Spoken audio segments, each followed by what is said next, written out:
Pio Dabzac, bonjour. Bonjour. Vous êtes chargé des risques chez Ipsen et secrétaire général de l'AMRAE, qui est l'association pour le management des risques et des assurances en entreprise, dont les rencontres vont se tenir très prochainement du 5 au 7 février à Deauville. Absolument. Alors on parle beaucoup en ce moment de RSE, de responsabilité sociétale des entreprises, qui dans leur stratégie doivent respecter tout un tas de critères Absolument. liés aux problématiques environnementales, respect du droit humain, droit social, etc. etc. En quoi la gestion des risques, à travers notamment le métier de risk manager, est le socle de l'entreprise responsable? Alors absolument, elle est le socle de l'entreprise responsable et c'est notre vision à l'AMRAE. Et responsable pas uniquement en termes de RSE, c'est-à-dire que en préalable, pas d'entreprise sans prise de risque. Pas de développement Entreprendre, sans c'est prendre des risques. Entreprendre, c'est prendre des risques, mais ce que nous disons, c'est qu'il ne faut pas les prendre n'importe comment, il ne faut pas les prendre à n'importe quel prix.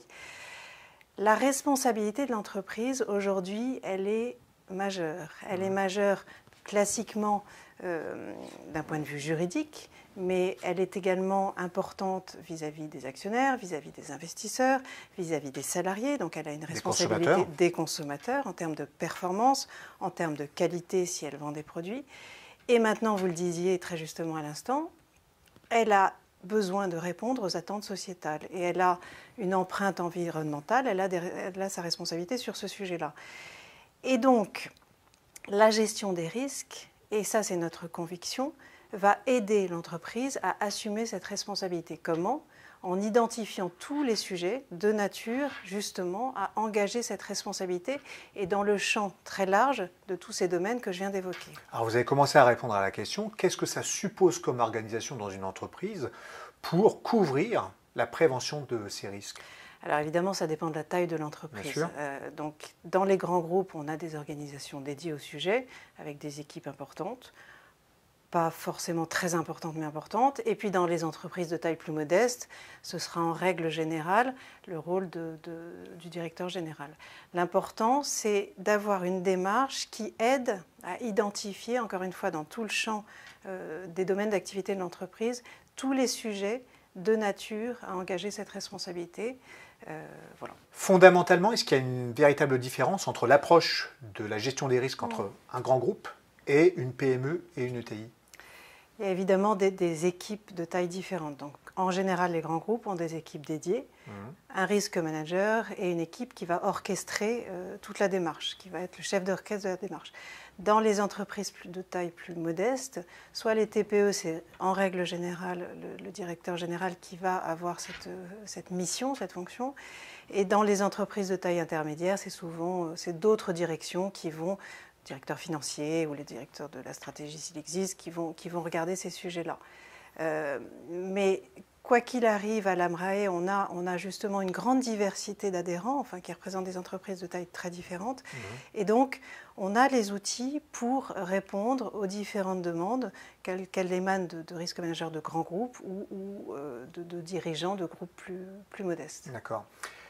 La gestion des risques, c'est prévenir la survenance de risques, absolument. de sinistres en amont. Malgré tout, ça peut arriver qu'il y ait des sinistres, qu'il y ait des crises. Quelles sont les sanctions auxquelles s'exposent les entreprises qui encourent ces risques? Qui voient un risque se produire, se matérialiser. Ouais. Alors, il y a des sanctions financières, des amendes lorsque c'est un risque de conformité, ou bien une faible performance, ou une performance qui se casserait la figure.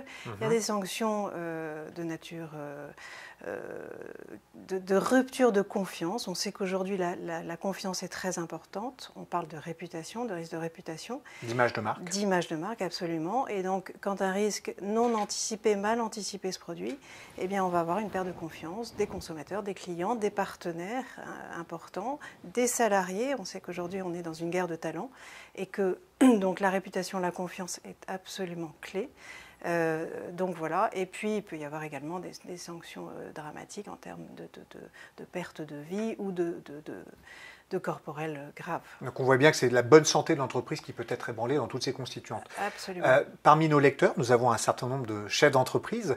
La responsable de l'AMRAE que vous êtes, quels seraient les 3 conseils que vous leur adresseriez?